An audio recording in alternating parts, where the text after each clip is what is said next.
Welcome to the Human Intimacy Podcast. Dr. Kevin Skinner, marriage and family therapist with MaryAnn Michaelis, licensed clinical social worker.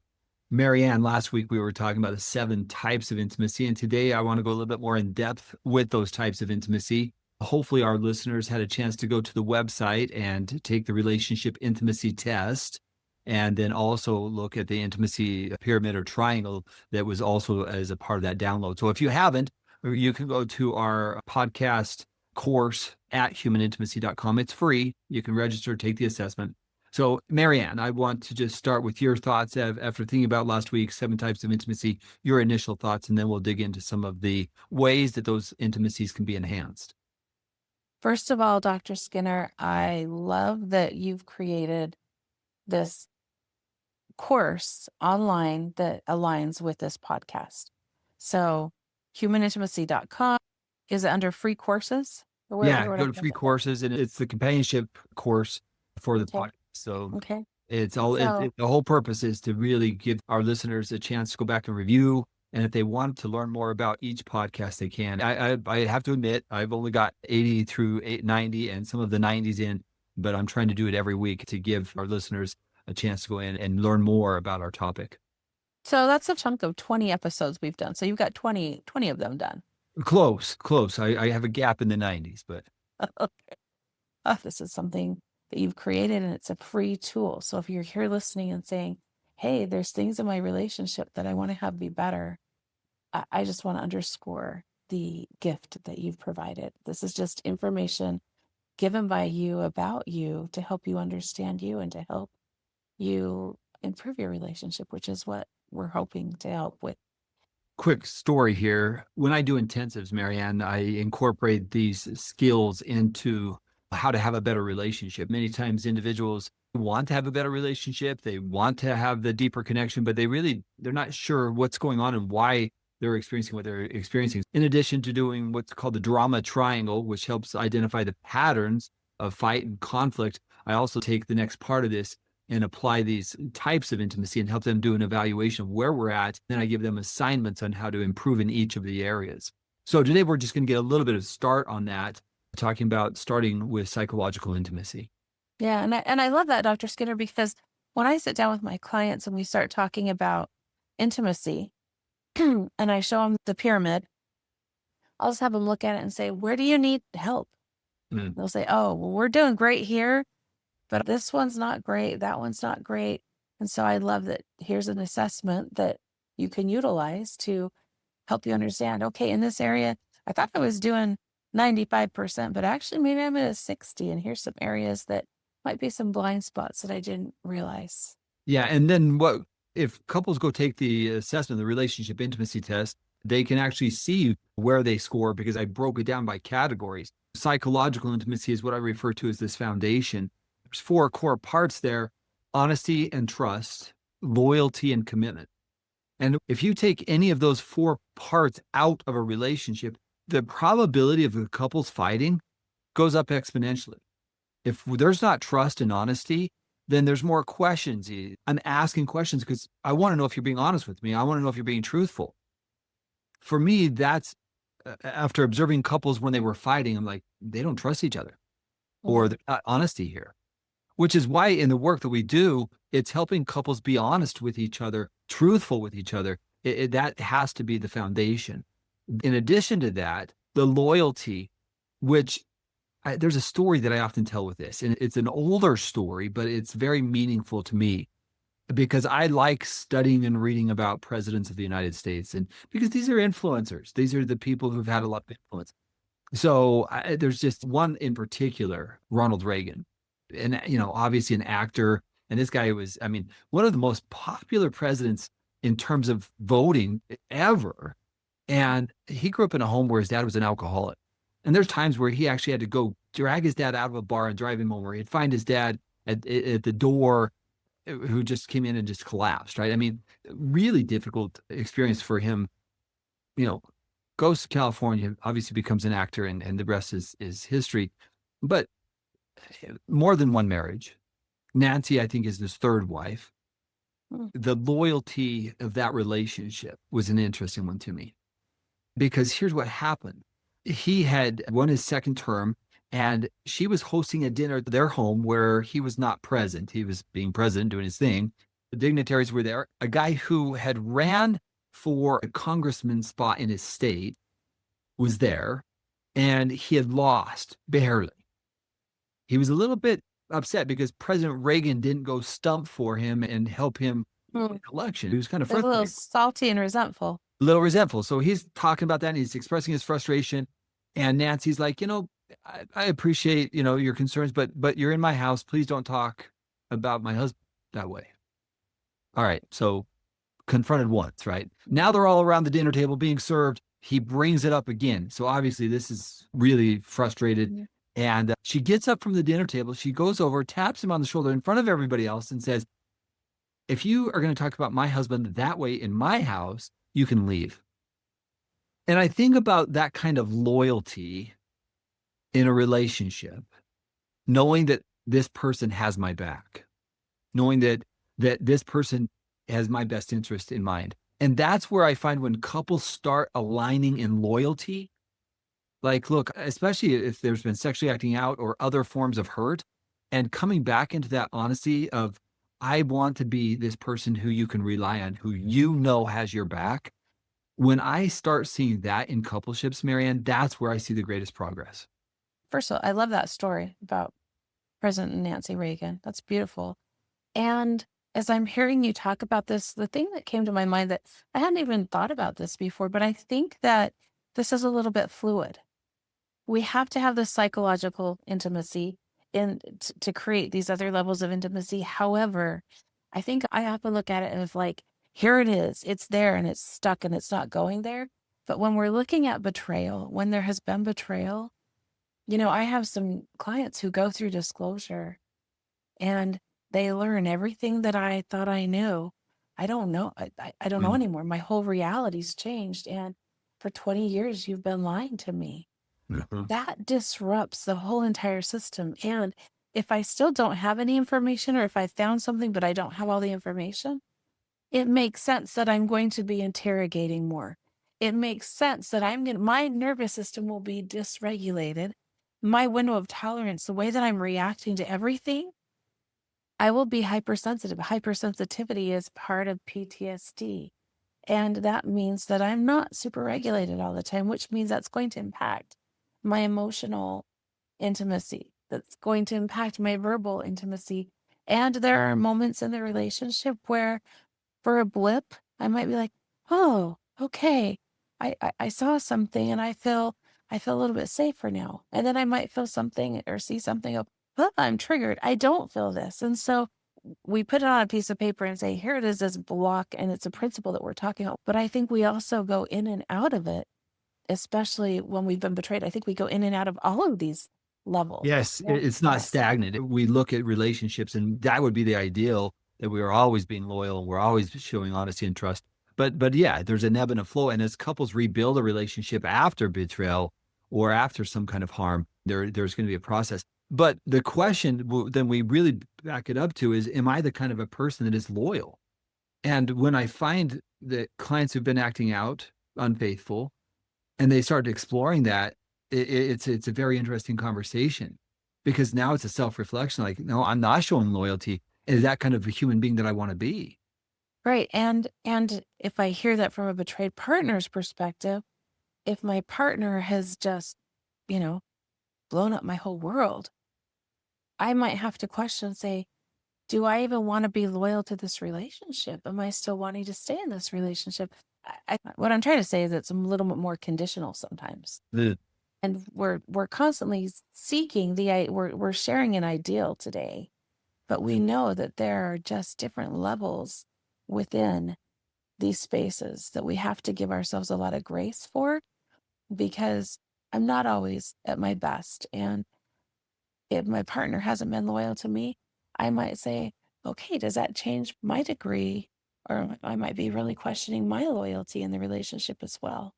Yeah. So let me clarify something here. I think most betrayed partners would say, I'm extremely loyal. In fact, if I stay, I'm showing loyalty. The question actually is commitment, which is the fourth part. Right? Mm, So we yes. separate it out. loyal because betrayed partners tell me I have been loyal. Sure. I And still they didn't, have been I like, don't know if I want to be committed. there you go. Yeah. Right. So Mhm. that's where the distinction is, especially like, I don't know if you're committed. And now after discovery, I don't know how to feel about my commitment. And that sometimes will shake up the system. Like, Right. I don't know if I'm in anymore. But we don't necessarily always say that, but that's Mm. actually what's being felt. And so that type of honesty in a relationship is, look, after discovery, I'm really questioning whether you're committed, and it's making me question whether I should be committed. And then you look at that and you think about what's going on with the nervous system and how we're relating to each other. And it can create tension. Like, this is obviously going to create tension because there's uncertainty about this relationship, which is probably my main primary attachment relationship, which means it's my system is going to be not functioning at its best. And that may have some health impacts, and that's going to have relational impacts. Like, this is a ripple that continues.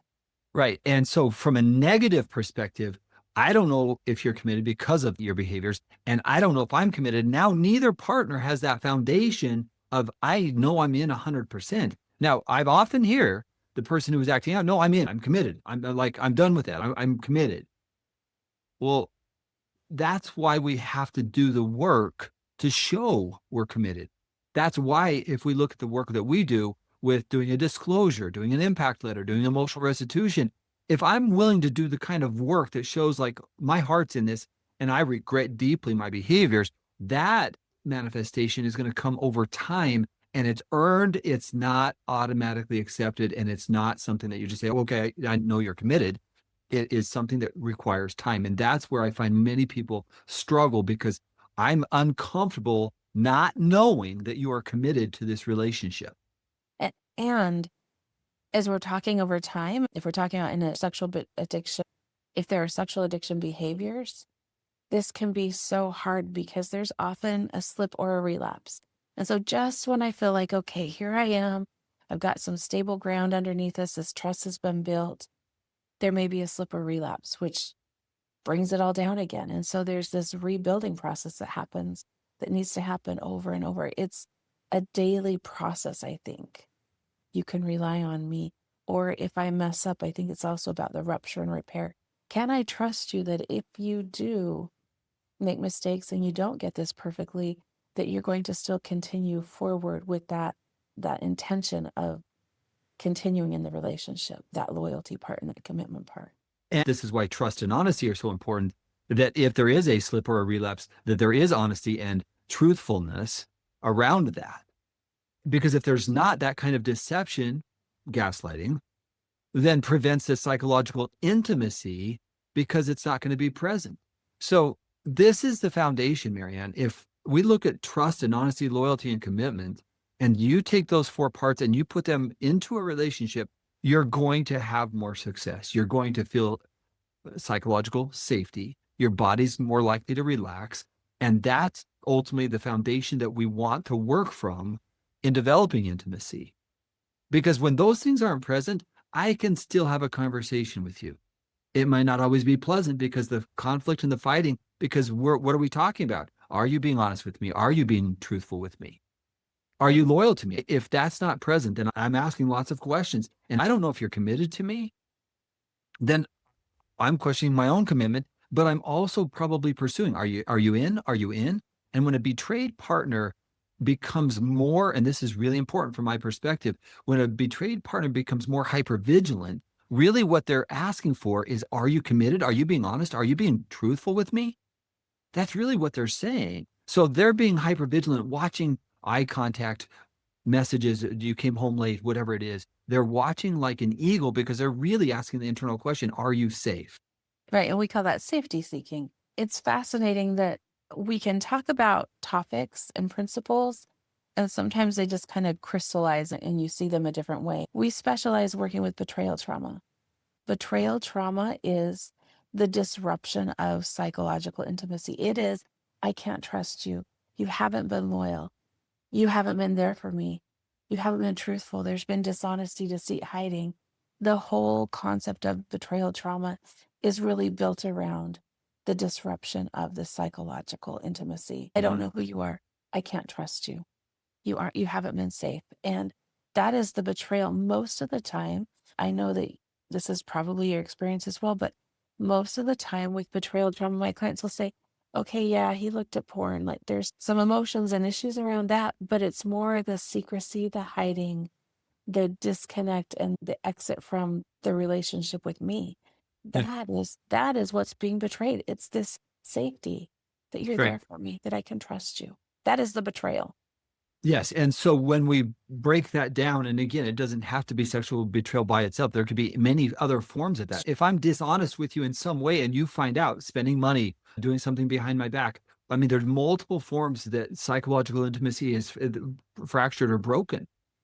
Am I being honest in this relationship? So let me give a very specific example. When people say, I know I've hurt you. I heard this from the betraying partner. I know I've hurt you, but I'm committed. You're not committed anymore. The honest truth is, I don't know if I'm committed, but do I dare say that? Or do I say something else that deflects that question in and of itself? Because we're not actually talking about commitment anymore. We're talking about all these other things. Like, well, you've been lying to me. Well, the truth is, if I did a real reflection, MaryAnn, I might be saying, honestly, after what you've done, I need to do a really deep evaluation and see what my thoughts are. And I need to reflect on that. And I'll talk with you about it. But right now, I don't know my answer. And I'm putting myself in that situation as we're talking about it. I know that I would probably say, I have a lot of thoughts that I'm trying to figure out, but I might not feel like I'm ready to even share them with you right now because you haven't been safe. And I've got some walls up because there's distance here, Yep. because I don't have that safety that I can trust you. I can't be really vulnerable with you right now. These are attachment wounds we're talking about. These are breaches in the relationship. There's a big rupture here. And it creates, like, we have to have that safety Yep. to be able to even share, here's where I'm really at. And that kind of response that you just gave is very different than me just being angry and upset. It's different than me avoiding or ignoring you.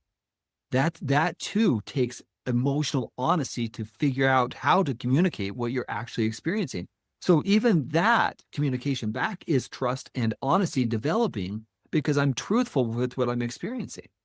So both partners need to be truthful and honest with what they're experiencing for psychological intimacy to come into this relationship. Yes. And I'm thinking right now, Dr. Skinner, about so many clients that I've worked with, especially betrayed partners who will say, and they may have been betrayed in different ways, not necessarily sexually, but they'll say, you know, my husband, he'll know the things that he needs to do and he'll check the boxes. He'll check the boxes and it's all form but no substance. Everything feels exactly the same way that it did before. He says the right things, but it feels like there's this emptiness, like there's nothing there. And so we can go through a lot of motions, Mm. but deep down at the bottom of all this, our nervous system, our gut, our body knows when we are attuned. Our Mm. body knows when we're safe. And so when it feels hollow or off, or like the words are there, I'm thinking about years ago, I had a client my client shared her impact letter, and then her spouse came and sat down and he shared his emotional restitution letter. His emotional restitution letter it was like perfect. Like everything I remember looking at it going like, holy cow, wow, where did this come from? This is amazing. And then we sat in the room and he read it to his wife. There was no emotion. There Mm. was no emotion there. And his wife was like, what? Like there were all these beautiful words that could have been so healing, but there was no emotion or feeling to that. And so once again, this is where we get tied up into we can say words, but are we really there? Yeah. So let's just keep going with this train of thought. If I'm the person who is acting out and I say, of course I'm committed.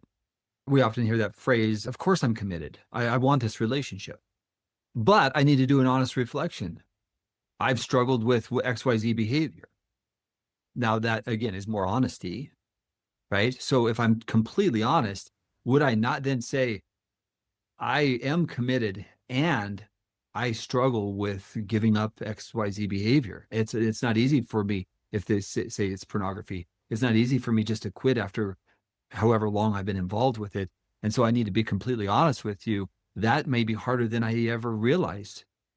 Now, that type of honesty creates that type of intimacy. Even if we're not necessarily connecting, I am seeing into you. So I feel what your battle is. Many times I talk with betrayed partners and they say things like, I don't even know what my spouse is thinking. I don't know how they're feeling. I don't know if they're in recovery. I can't tell. Right. But that kind of honesty of, look, I've struggled through my entire life not doing this behavior. And now I'm trying to curtail that. I'm trying to, because I want to be committed. I want to show you that because you matter. That's a very different conversation than, of course, I'm committed.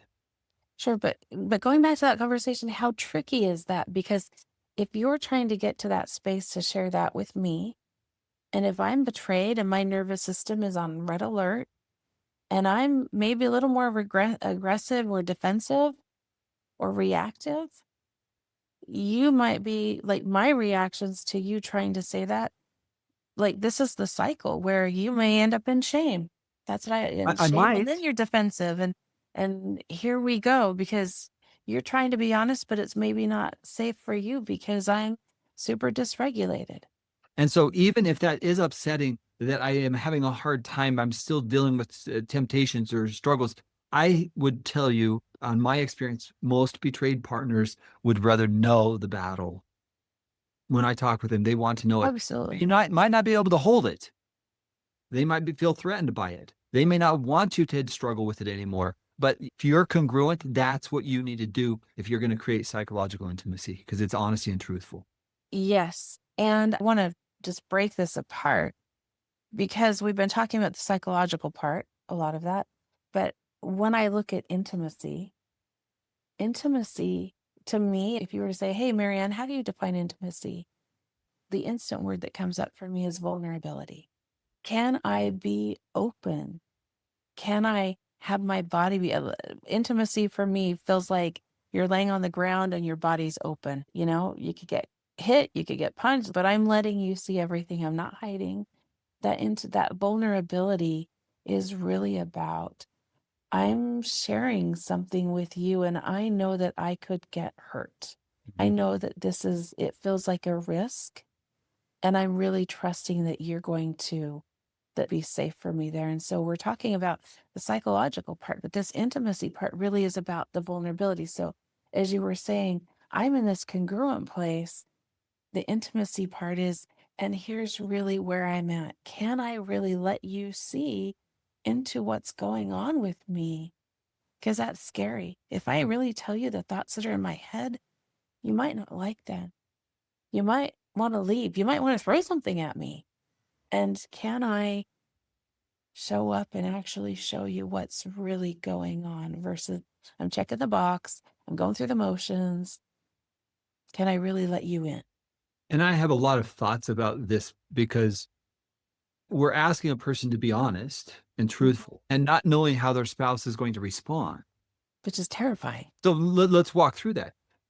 If I'm the betrayed spouse there, and my truth is it scares me to hear that, then I could also communicate that. That scares me, right? Right. Because you're telling me that it's hard and it's a battle for you. That scares me. Yeah. That's honesty. But there's a part that we have to pay very close attention to in that communication. If the betraying partner says, I want to deal with this because I want us to be good. And now I'm expressing a commitment to this relationship. I want to figure this out because we matter. You matter. That goes to the commitment part of this psychological intimacy is I'm expressing my commitment. I want to figure this out because I want to be with you. That's the language I'm looking for here. Because if I just said to you, look, of course I'm dealing with temptations. They're not going away. And I stopped it there. Well, that is scary. Well, if you said that to me, Dr. Skinner, you said, I'm dealing with them, and of course they're not going away. Matter of fact, period. My nervous system is going to go like, Oh, okay. And what? And what then? And you're doing something about it. You're not doing something about it. Like, what does that mean? But yeah, I have a hard stop with my nervous system saying like, and they're not going away, which Right. tells me this is here and this isn't safe for me. And I don't know what to do with it. Right. Right. So that's why I'm saying when I'm communicating it, like if I say I'm committed, I need to show that through the interaction, through this conversation. And that's the part where we just continually break down, MaryAnn. Can you go back then? I'd love to hear you role play then. Like, let's not leave that hanging. What would healthy look like then? So, Just as what I was saying, right? If okay. I'm expressing I'm still dealing with temptations, but I want to figure this out and I'm getting help, I'm talking with my sponsor, I'm doing those things because I care about us. That would be that specific example. But when we do intensives, getting back to what I was going to say there, when we do intensives, I take every couple situation or scenario and we role play that. Right. You don't just automatically become psychologically intimate. There is practice. There is a conversation. There are ways that we haven't been truthful and honest and loyal and committed. And we break that down and we then have to role play how to do that and how to talk through those things. Mm. Okay. So I have a quick question for you. What are your thoughts on about radical honesty? Where does that fit in here? Radical honesty. Yes, I'm truthful, but I can also give way too much information that is not going to be relevant for you and your healing. Right. So if I said I was dealing with some temptations today and I contacted my sponsor to address those, this is what the outcome was, and here's what I'm going to do moving forward, rather than, hey, you have to tell me every detail of every fantasy. Or here, That's let me going to tell you everything I thought about today. be that's too much. And I've seen it go both directions. I've seen the person who is experiencing that be so open that it's just too much for their Mhm. spouse. And then some spouses, I want to know every detail. I want to know every thought. And that is just too much data, too much information. That's not radical honesty. That's harming the other person. I've learned this over my career. Just because you have a thought does not mean that's what you want to do. The thought comes, as my friend said, Ken Patey, you can't stop a bird from landing on your head, but you can stop it from building a nest. I love that. So, hey, the thought came, I was able to push it out, but sometimes these thoughts just come and I'm just owning it because I don't like those thoughts, but I'm honest. I just want to deal with it. And So here's what happened with me today, and here's what I did about it. That's the language we're looking for. And I call that accountability versus transparency. I want to be transparent with my partner. Here's what occurred, the whole thing, not just stopping at here's the thoughts. And then what did I do? And that definitely helps create the safety there. and that shows that transparency is more of a loyalty to us. I'm talking about it. Again, Yeah. transparency, openness, honesty, that type of connection comes from that kind of communication. So, MaryAnn, I mean, psychological intimacy, we've talked about it in depth today. And I think to you, our listeners, I just want to say psychological intimacy is a process. Don't expect that you're just going to be there. This takes work. And if you find that you're stuck and you guys don't know how to move forward, that's what therapy's for. And our invitation is to think about it. How do we improve in these areas? So I will put a few questions for our listeners to think about in the download for this that you can find at our free course online. Right. I just want to add to that as we wrap up, Dr. Skinner, that we all have relationships. And whether it's with my boss, whether it's with my child, whether it's with my spouse or a family member, every relationship has this base of psychological intimacy. Are you there for me? Can we connect? And we have boundaries on different relationships, on how much we share, where we don't. But it all boils down to, are you there? Do you have my back? Can I trust you? Can I be safe opening up? And can I be my full self with you? Mm. Can I let you see all of me? Mm. And so, as we are wrapping up today's episode, I'd love just to invite our listeners. Maybe your relationship with your spouse is good, but you need to do some work with a family member or a friend. I'd love to invite you to look at what relationships do I need to maybe notice a little bit more how I'm showing up, how others feel in my presence, how others are showing up with me, and really just do some reflection on where can I utilize these principles? And give yourself always grace. And notice, as we talked about earlier, this is fluid. Sometimes we feel safer, sometimes we feel less safe. And then also, I'd love to invite you just to challenge yourself and notice, where am I not feeling vulnerable, and really break that apart and look at that and figure out, what conversations do I need to have and where do I need to improve this? So Mm. thank you for being here today and for a great conversation.